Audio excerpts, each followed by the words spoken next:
Hey guys, welcome back to the channel. As promised, we are back on the Mega Cab, and it is 6-7 engine swap day. So, for those of you guys that want to do this on your own, it's very simple. 6-7 block, 6-7 crank. You need to run a 6-7 damper with a 6-7 fan pulley. If you try to run your 5-9 fan pulley, the belt cannot get in here without taking this off. Okay? Water pumps don't matter. You're going to run, if you're running narrow bowl 6-7, which is stock 6-7, 0304 injectors, keep all your other 5-9 stuff. The motor mounts match the truck. So this is an 07 truck. It'll have 07 mounts. You're going to put a 48 or a G56 adapter plate on it. The 5-9 ones and the 6-7 ones are the same bolt holes. You just have to have the right one for the trans. The cylinder head needs to be either a 6-7 head or a 5-9 head that has the steam ports for the gasket drilled. This I like to keep 5-9 so I can do my little heater core here, but a 6-7 one will work. Here you're going to want whatever oil filter housing you want. 6-7, 5-9 don't matter. The oil cooler, you want the 6-7, which is the 8 plate instead of the 7 plate one. And that's about it, guys. You can run either oil pan, doesn't matter, at least for 3rd gen stuff. And everything else is, I've taken these apart many times, and the first time I did it, I had to go through and check and make sure everything, but it's quite simple. If you're going to put it in a 5-9 truck, you keep all your 5-9 harness, electronics, rail, 0304 injectors on the narrow bowl pistons. If you're going to run a wide bowl piston, you're going to run 04.5 to 07 injectors, and that's it. It's very simple, very overthought in my opinion. The first time I did it, I remember having all these questions about what did I need to do, what was different. They're very dimensionally identical in a way. So this isn't necessarily the down and dirty on how to do it. This is kind of just, it's not that complicated. Really, the only 6-7 parts you need, that oil cooler, and then the 5-9 stuff all bolts on. You can run a 6-7 rail if you want, but I just 5-9. Oil pan can be either or. Motor mounts match the truck that it's going in. And that's it, guys. It's quite simple. So we're gonna go ahead and get the transmission disconnected. I already got the coolant drained out, and we'll just start ripping this apart. Front bumper's got to come off, then the AC condenser swings out of the way, then we'll pull the intercooler off. Intercooler get thrown off to here. Radiator comes out, fan clutch, the fan shroud, that all comes out. Then we'll take the intake horn off, catch can off. The turbocharger will come off. We'll disconnect the downpipe, rotate it over, disconnect our wiring harness, get our 2 engine grounds, because this has 2 batteries. There's one on each side. Get those off. Starter wire, the starter plug right here. Disconnect our fuel lines real quick. And I would say in about an hour and a half, hopefully if all goes well, the motor should be out. It's very simple. Nothing to it but to do it. Let's get it done. We do have the help of Clay. Again, look at you in your cute little welder outfit. Yeah. You real proud of it? Yeah, I am. Got your hat cocked. You're a right-handed welder then, huh? Mm-hmm. Yeah, you didn't think I knew that, huh? I've been watching Western Welding Academy since they came out on TikTok. I know everything. Okay. But that's it, guys. Let's get to work.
And just like that, 48 minutes later, she's out.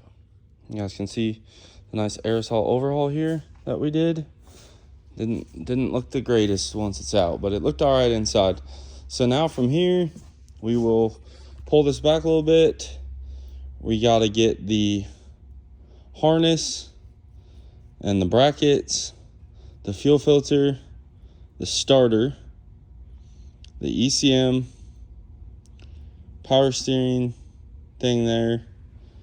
What else, guys? Our crankcase vent, this ground here. We'll take this bracket off. I guess we can leave that on because we don't need it. I think that's it. What do you think, Clay? A lot easier than the other one, isn't it? Oh yeah. And then obviously alternator, motor mount, turbo drain, and that's about it. Oh, we'll put the steed on, so we'll get to work on that, and I'll show you guys once it's in the truck. All right, ladies and gentlemen, or should I really just say gentlemen? Here she is, all stripped down. Got the harness off, alternator. I'm gonna leave this stuff on because I actually don't need it. We do actually need to steal the CCM bracket, but everything else will be here.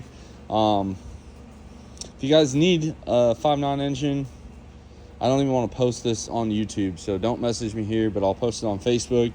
262,000 original mile, 5.9.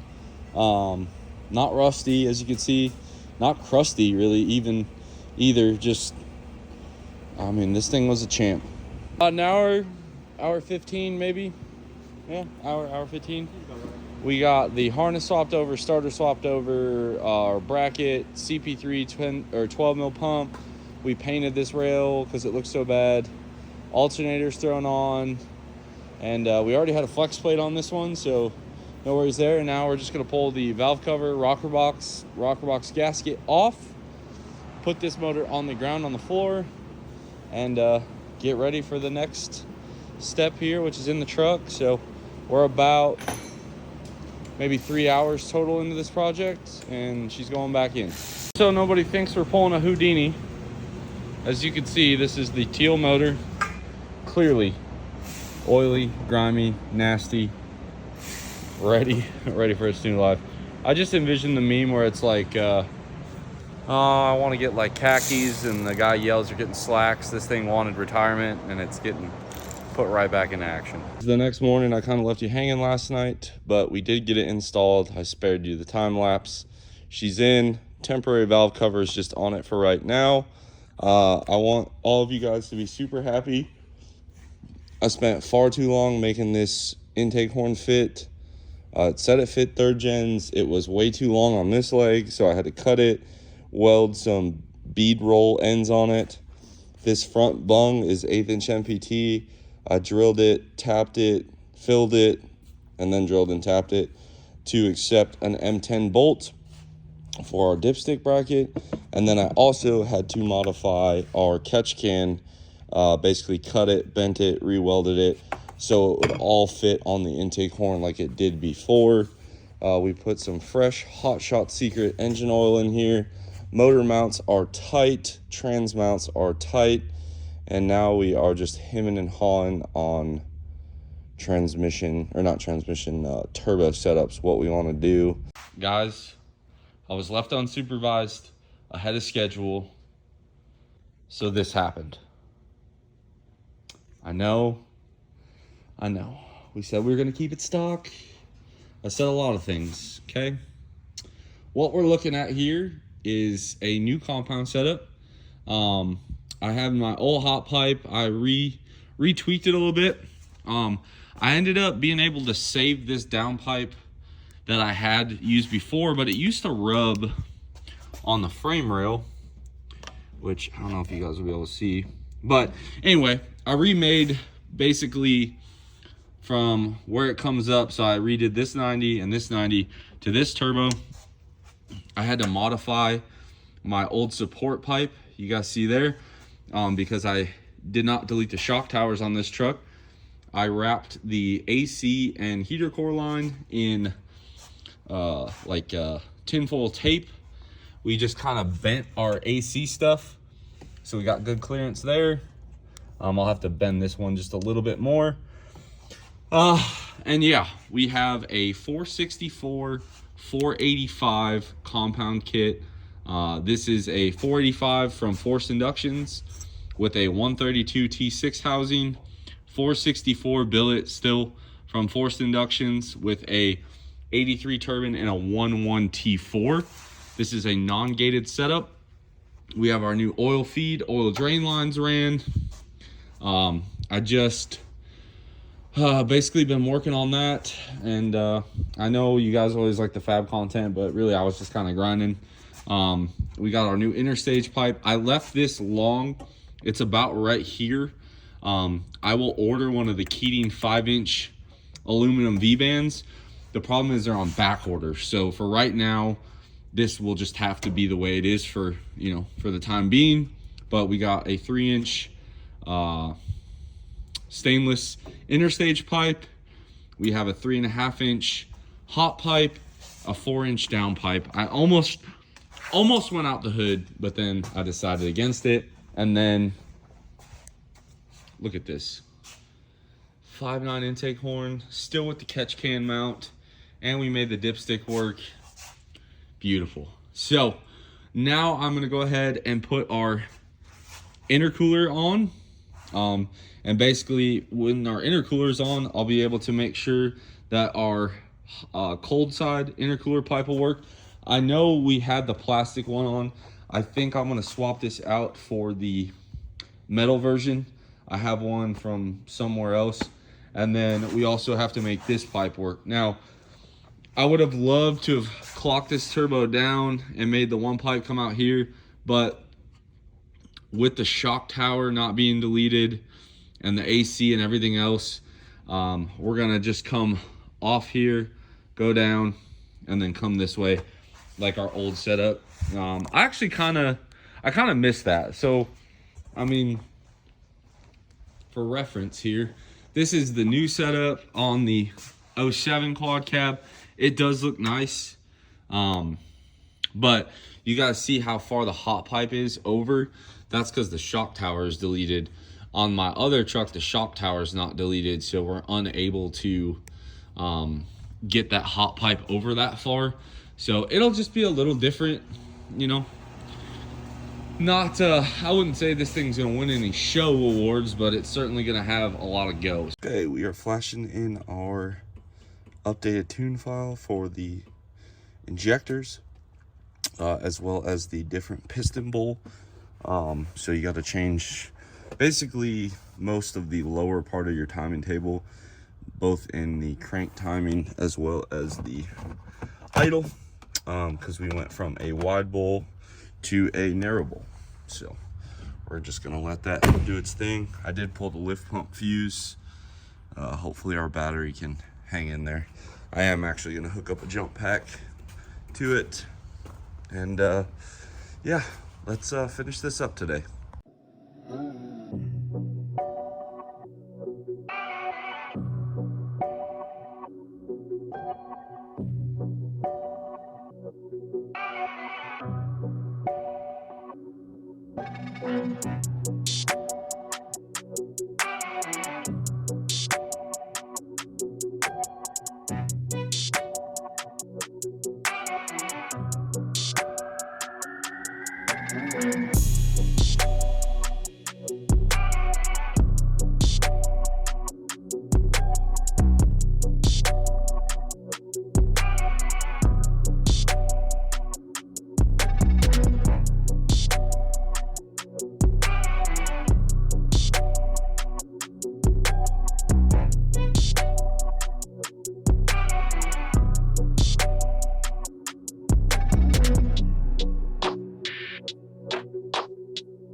All right, guys, cut the time lapse right there. We got the alternator wire. I actually, instead of putting it in the cowl, have it follow the factory harness, run down through there, and then come up over here. So we got that made. I got the radiator and radiator hoses in, tranny cooler, power steering cooler. I'm gonna get the intercooler set in and get the piping on, and then we'll do the big reveal of what the kit looks like. Super pumped. Should be a lot of fun. I'm just gonna be honest, the aesthetics of this turbo kit, I like it, but I'm frustrated because both turbos look the same size. So I think this is like an older style race cover, and that one's the newer style. So my small turbo has a bigger cover than my big turbo. Whatever. I mean, I'm sure if I hit up Jarrett, he'd help me out, but that's the only thing that kind of irritates me about this kit. But let's go ahead and get the intercooler thrown in, and I'll show you guys what she looks like. I want to give this a fair shot since we did have the bottom end apart. We're gonna try and build a little oil pressure.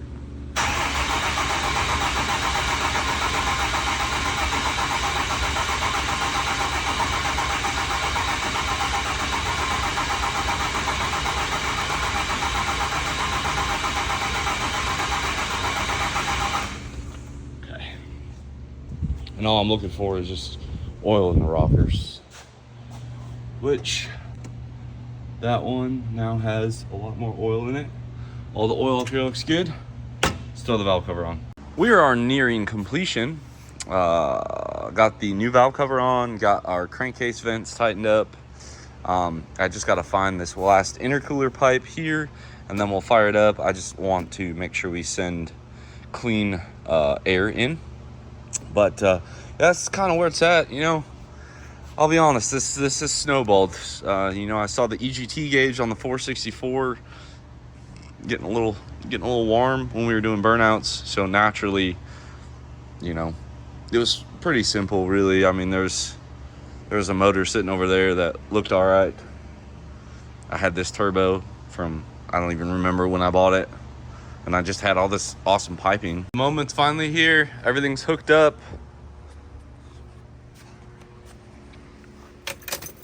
Watch this thing not have enough battery voltage to start. I'd die.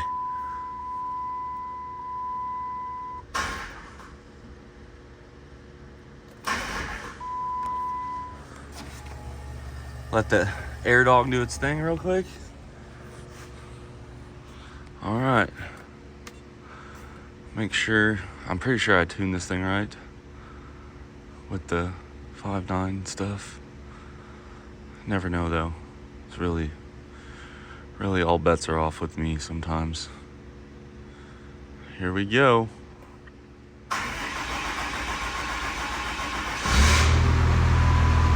Oh, oil pressure, hardly nothing.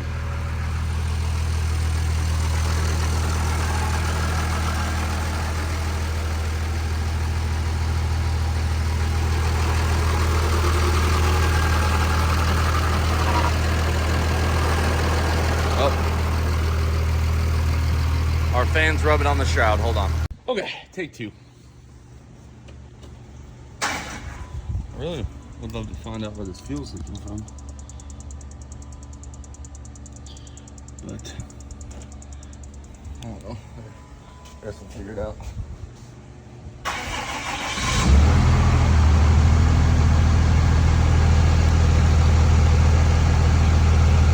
Alright, we gotta fix the rail pressure sensor was loose. So just tight enough where it could run, but loose enough where it didn't want to. Alright. Let's see what these compounds are all about here. Alright. Turn these on.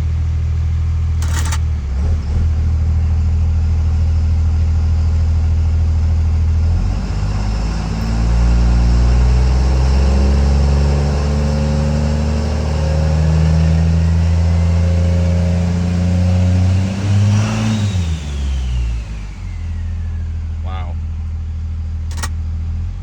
That's quick.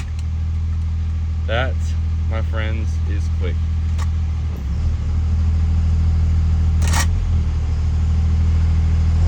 Alright, I'm gonna actually do it, like, try to spool it fast.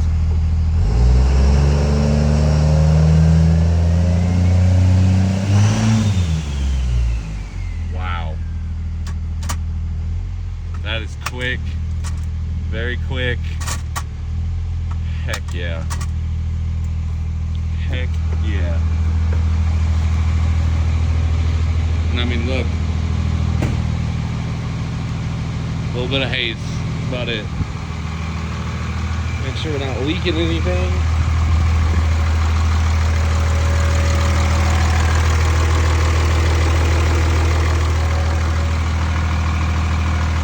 It's alright. It is currently very wet outside. That's pretty much normal for a test drive video at this point. I spend all my days inside the shop that are nice, and then when I'm ready to actually, oh my goodness, ready to actually test, oh gosh, RIP my Forge wheels.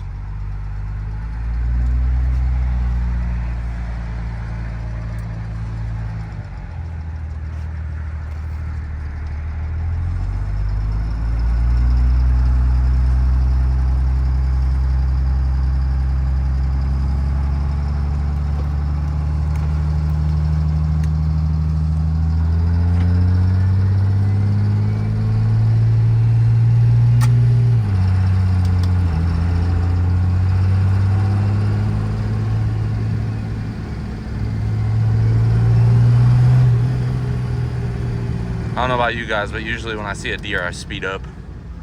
It's just kind of my thing, I suppose. Oh my goodness. We're not gonna go very far, guys, because it is so wet outside. And I don't feel like cleaning this very much. It's very quiet, like in the truck.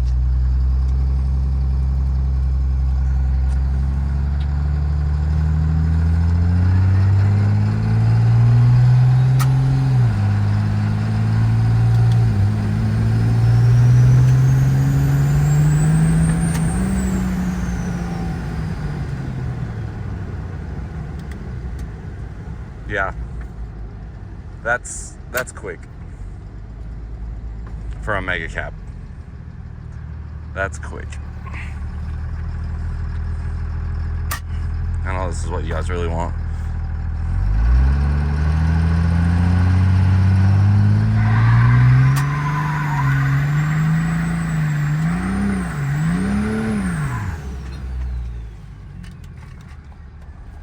That knee driving. He always wants to see the exhaust. So you guys remember how we had that little bit of haze with the 45 overs wide bowl? Here's a 6.7 narrow bowl, 300% over.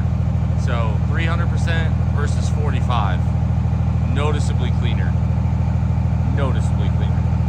Got that fresh blanket. Just kind of breaking in over there. I don't see any leaks.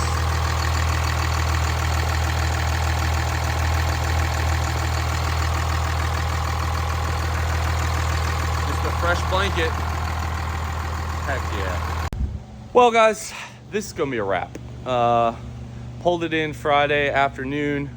Stock bottom end 5.9, second gen swap 464. Drove it Friday or Sunday right around dinner time. 6.7 built motor, 464 83 11 T4 with a 485 96 T6 132 housing. And I did put an aftermarket intake horn on just for you guys, so hopefully y'all just stop hating on the stock horn. And yeah, got it all done. Big thank you to Clayton for coming in and helping me get the motors flip-flop. That saved me probably at least a few hours. And then we got all the fab work done. First test drive. Like I said, I know I put the bougie wheels on. I don't want to drive in the rain. But we got the one fuel leak taken care of. So that's about it. Got a couple things to button up, but that's it. Now, I don't know how long a 6.7 stock block with Street Fighters will live. And the reason why I say that, on this setup here, this is a torque monster now.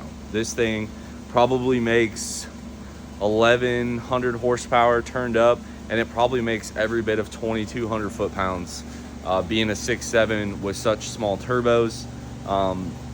So we definitely turned it down. These are 300% overs and a 12 mil. We will change the injectors out. I'm gonna go a little bit smaller, only because I don't feel like we need it on a 12 mil pump. So for right now, it does have 300 overs. They're turned way down. Tune 1 is 1,000 microseconds, and I think Tune 5 is 1,800 microseconds. So very, very conservative on the tune-up on this. It's not crazy. It's just meant to spool up, tow good, low EGT, and I think just given the little shop spool ups and stuff, this setup comes up very, very quick. Keep in mind, that is a 1900 stall converter, spools in about 5 seconds. At around 11 pounds of boost, the rear brakes can't hold it. We did throw the front drive shaft in, so maybe we'll do some pulls in the near future. But for right now, guys, hopefully you like this one. Drop a comment down below. 1,100 horsepower 1,100 horsepower tow rig, and I'm telling you right now, this thing will tow fantastic. I guarantee it. This setup, from experience, the 472 with a 488 towed with the 83 turbine. I think this thing's going to be a monster. It should tow as good as it was going to with a 5.9, but even better now being a 6.7. So anyway, like, comment, subscribe if you're not already, guys, and as always, I'll catch y'all on the next one.